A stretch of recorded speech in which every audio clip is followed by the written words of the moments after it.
Again. सो अगर आप swing trading या फिर इन्वेस्टिंग आप कुछ भी करने जाए, चाहे इंडियन मार्केट हो या फिर यूएस मार्केट हो, तो रिलेटिव स्ट्रेंथ के बारे में आपका नॉलेज होना बहुत ज़रूरी है एंड इसका डेप्थ नॉलेज होना बहुत ज़रूरी है। एंड मैंने इससे पहले आई थिंक 1 या 2 साल पहले मैंने डिटेल्स में वीडियो बनाया था। यू कैन चेक दैट कि कैसे इसको चेक करना है, वो सारा चीज़ हम लोग बताएंगे। अभी इस चीज़ को और मॉडिफाई करने के लिए क्या करना है वो हम बताएंगे, क्योंकि करंटली हमारे प्रोग्राम चल रहा है स्विंग ट्रेडिंग का advance version. And also you can check this strategy जो वीकली बेसिस पे है, बहुत अच्छा है। मैं भी इसको यूज़ करता हूँ। अगर आप कोर्स में आएंगे यूट्यूब में, सो यहाँ पे मैंने एडवांस सेटअप 2.0 करके मैंने डाला इस पे। Refined all the strategies and swing trading, investing, intraday and option, सारे चीज़ यहाँ पे इंक्लूड होगा। इनफैक्ट मैं बहुत जल्दी इस पे point and figure and other noiseless chart के बारे में भी मैं डिस्कस करूँगा। इसके अलावा अगर आप समझना चाहते हैं पुराने सारे वीडियो फॉरेक्स के बारे में है, strategy scanner, option buying, SMC concepts, all the details are available in my YouTube channel. तो यहाँ से बहुत सारी चीज़ आप सीख सकते हैं।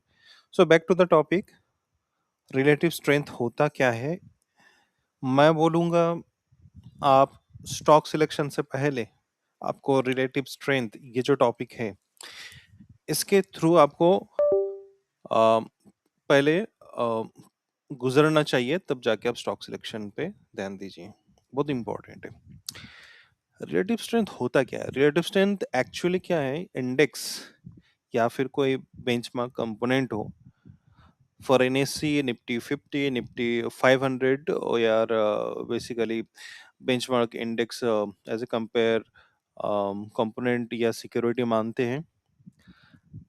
एंड उसमें क्या होता है, निफ्टी के साथ बाकी सारे सेक्टर को कंपेयर करते हैं।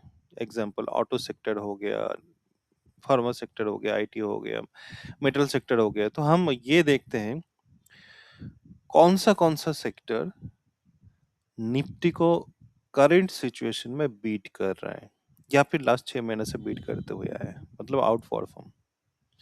सो जो सेक्टर इस क्राइटेरिया को फुलफिल या फिर मैच करता है, उसी सेक्टर में हम लोग फर्दर कौन सा स्टॉक्स उस सेक्टर को बीट कर रहे हैं या फिर आउटफॉर्म कर रहे हैं, उस स्टॉक्स को हम लोग ध्यान देंगे। वो हमारे लिए शॉर्ट टर्म हो सकता है, मिड टर्म या फिर लॉन्ग टर्म पोर्टफोलियो में ऐड कर सकते हैं।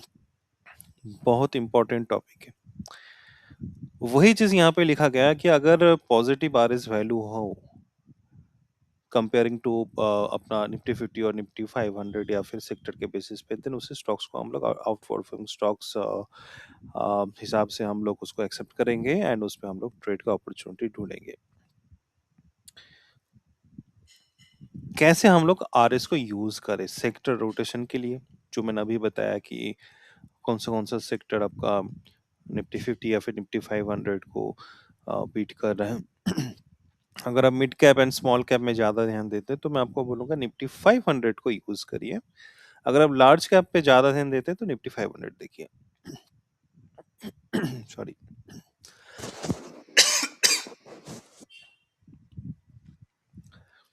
उसके बाद क्या होगा, फॉर एग्जांपल है Nifty FMCG and IT stocks, ये दोनों हमारे रेडर पे आ गया कि ये निफ्टी 500 या फिर निफ्टी 50 को आउटफॉर्म कर रहा है। देन हम लोग उस सेक्टर में जाके चेक करेंगे कौन से स्टॉक्स लाइक आईटीसी में भी आउट परफॉर्म करे एफएमसीजी को, देन उसको हम लोग पिक करेंगे।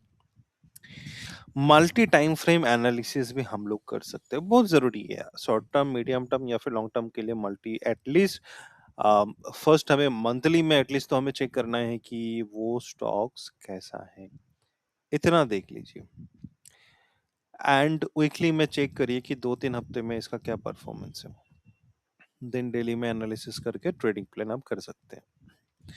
वीकली बेसिस पे मैंने एक स्ट्रेटेजी जस्ट लास्ट वीक मैंने अपडेट किया है, उसका बैक टेस्ट रिपोर्ट भी मैंने शेयर किया 2021 साल से 2026 तक।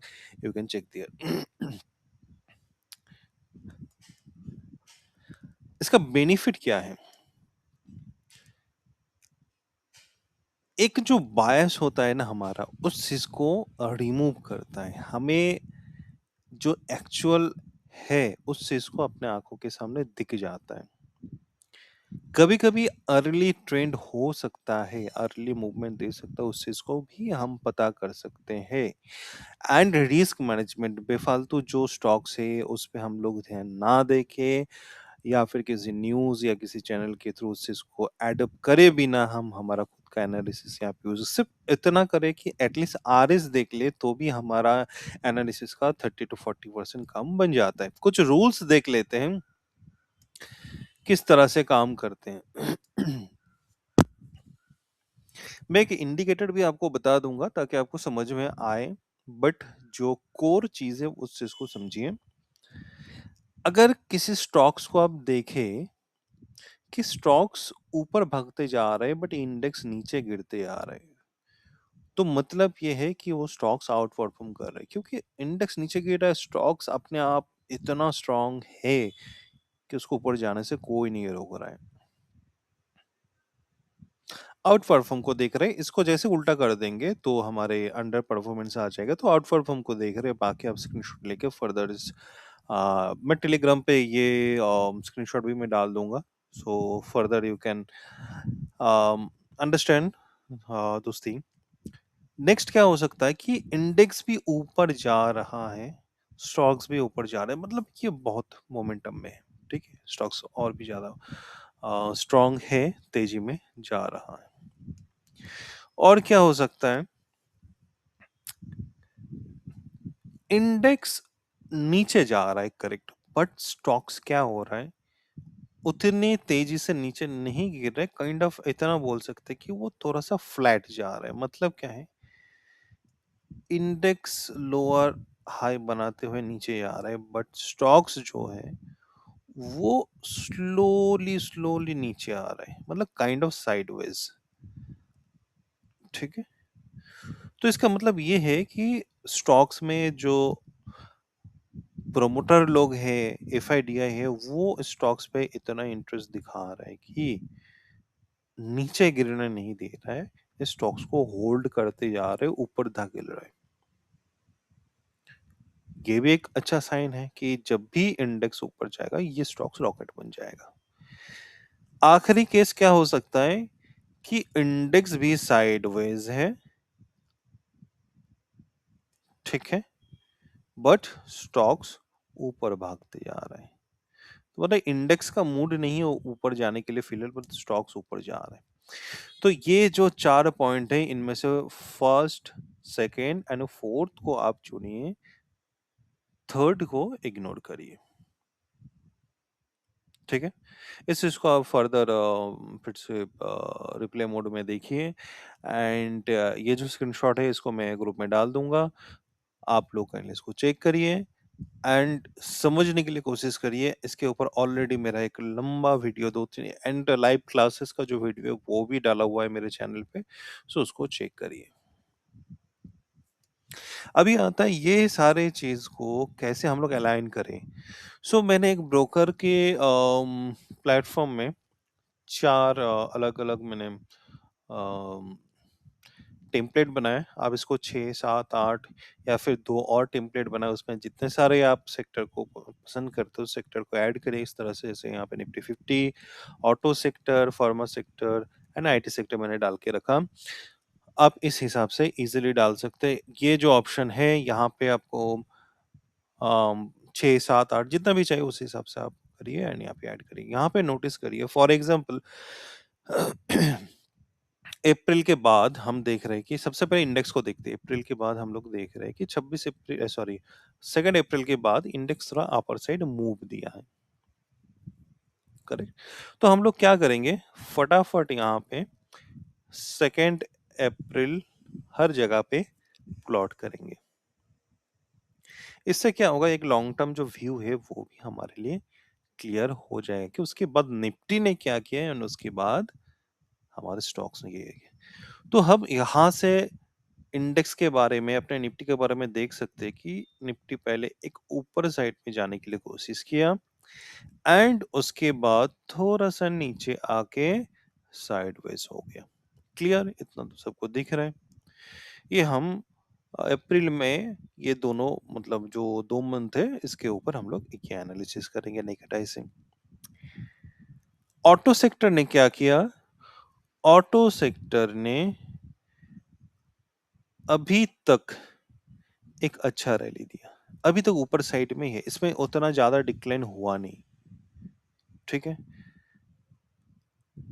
उसके कंपैरिजन में फार्मा को देखिए कि निफ्टी तो नीचे जाके साइडवेज हुआ बट फार्मा का उससे कोई नामो निशान है ही नहीं, ये कंटिन्यू ऊपर ही जा रहा है। नेक्स्ट आते हैं आईटी सेक्टर, थोड़ा सा ऊपर गया तो उसके बाद वापस नीचे आ गया। अभी यहां पे खुद आप बोलिए 1 2 3 तीन सेक्टर में कौन सा सेक्टर सबसे ज्यादा आउट परफॉर्म कर रहा है? Definitely you can check Nifty pharma, ये कंटिन्यू ऊपर जा रहा है जहां पे अपना निफ्टी 50 जो है वहां पे एक पॉज लिया, साइडवेज हो गया बट उसको रिस्पेक्ट कर ही नहीं रहा है। निफ्टी फार्मा इतना स्ट्रांग है। जिनको फंडामेंटल पे इंटरेस्ट है अभी आप जाके निफ्टी फार्मा का न्यूज देखिए, फंडामेंटल देखिए, आपको और चीज क्लियर हो जाएगा। ऑटो सेक्टर भी लगभग निफ्टी से आउट परफॉर्म ही कर रहा है क्योंकि इस जगह को देखिए और यहाँ पे देखिए, ये फिर सेकंड केस में आएगा। बट आईटी सेक्टर को देखिए, आईटी सेक्टर थोड़ा सा ऊपर जाके फिर से नीचे गिर गया। क्लियर हो गया कैसे देखना है? इसको फर्दर सिंप्लीफाई करने के लिए हम लोग क्या कर सकते हैं? एक इंडिकेटर यूज कर सकते हैं। चलिए करते हैं। Comparative relative strength. ओके, इसको हम लोग क्या करेंगे? Apply to intel layer. ठीक है, निफ्टी में नहीं लगेगा क्योंकि निफ्टी 50 में ऑलरेडी हम लोग निफ्टी 50 के साथ ही कंपेयर कर रहे हैं तो उसको छोड़ दीजिए। अभी यहाँ पे नोटिस करने के लिए कोशिश करिए। ये मैंने सेटिंग पे मैं दिखा देता हूँ। एक लेंथ 100 रखा, सिंबल में निफ्टी 50 सिलेक्ट करिए। जिनको स्मॉल कैप मिड कैप में काम करना है वो निफ्टी 500 सिलेक्ट करिए, ज्यादा डिफरेंस होगा नहीं। अब ये जो 100 जो लाइन है मैं देखता हूँ कि 100 लाइन के ऊपर है या नीचे है। ऊपर है मतलब आउट परफॉर्म कर रहा है, नीचे है मतलब आउट परफॉर्म नहीं कर रहा है। So back to the auto sector. So हम देख रहे हैं ये मई के बाद यहाँ पे इस जगह पे आउट परफॉर्म किया था, नीचे आया, फिर से 4 तारीख को इसने इस लाइन को क्रॉस करके ऊपर गया। ऑटो सेक्टर की बात कर रहा हूँ एंड एक अच्छा सा मूवमेंट दे दिया। करेक्ट, एंड अभी भी ऊपर है, जो मैंने बोला कि अभी निफ्टी को आउट परफॉर्म कर रहा है। फर्म में आते हैं, ये ऑलरेडी मार्च से ही आउट परफॉर्म करना स्टार्ट कर दिया क्योंकि आप देखो ये जो एरिया है, जब निफ्टी गिर रहा था मार्च में, ये तब ऊपर जाना मतलब फार्मा सेक्टर ऊपर जाना स्टार्ट कर दिया, तो ये स्ट्रांगली आउट परफॉर्म है, दिख रहा है आपको यहाँ से। आईटी सेक्टर को देखिए, ये फरवरी से नीचे गिरना और स्टार्ट कर दिया, अभी तक नीचे है। ठीक है, इसका मैंने और एडवांस चीज मैंने पुराने वीडियो में बताया कि सिर्फ इसको देख के हम पता कर सकते हैं कि स्टॉक्स ऊपर जाएगा कि नहीं। लाइक क्या होता है कि वो जो हम लोग आरएसआई में डाइवर्जेंस वाला यूज करते थे, यहाँ पे भी बहुत हद तक काम करता है।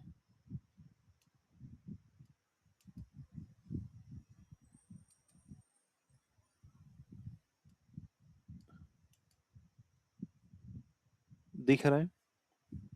करेक्ट। अब ये हो गया हमारे लिए फॉर एग्जांपल निफ्टी फार्मा हमारे लिए कोई भी एक स्टॉक्स हम लोग चेक करते हैं कि किस हिसाब से परफॉर्म कर रहा है।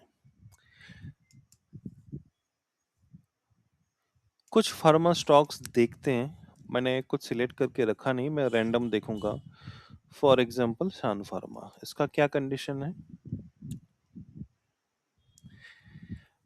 फॉर एग्जांपल हम लोग देखें 24 अप्रैल से 100 के ऊपर गया, ठीक है, 100 लाइन के ऊपर गया, and you can check easily 10% move, correct?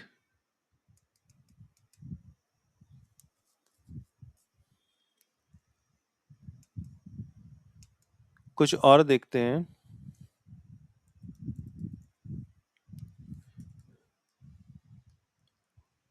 यहाँ पे लार्ज कैप देख लेते हैं।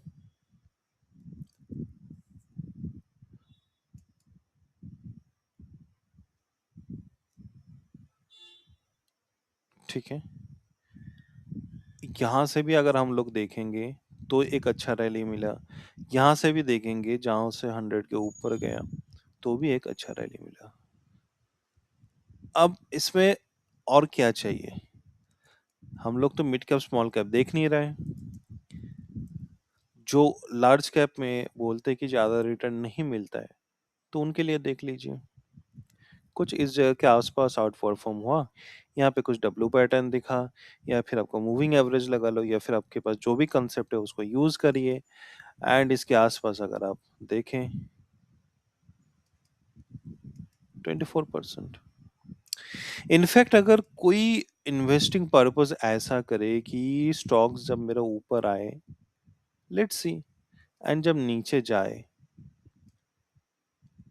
उसको रखेंगे, ऐसे भी क्राइटेरिया रख सकते हैं।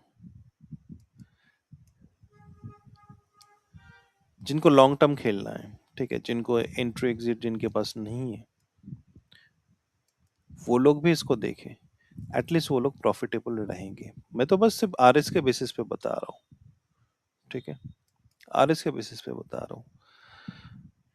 इसके साथ आप आपका सेटअप जब भी लगाओगे तो आपका जो रिटर्न है वो बहुत मजबूत हो जाता है। एग्जैक्टली टॉप पे तो हम लोग बेच नहीं सकते, बट एटलीस्ट बड़े बड़े स्टॉक्स में 15-16% जब कोई लोग एक्सपेक्ट कर नहीं सकता है, वो इजीली इस चीज को कैप्चर कर सकता है। तो ये है तरीका। रिलेटिव स्ट्रेंथ का क्या पावर है, आई थिंक अभी आपको समझ में आ गया होगा, ठीक है। तो आज के लिए इतना ही है। थैंक यू, इस चीज को प्रैक्टिस करिए।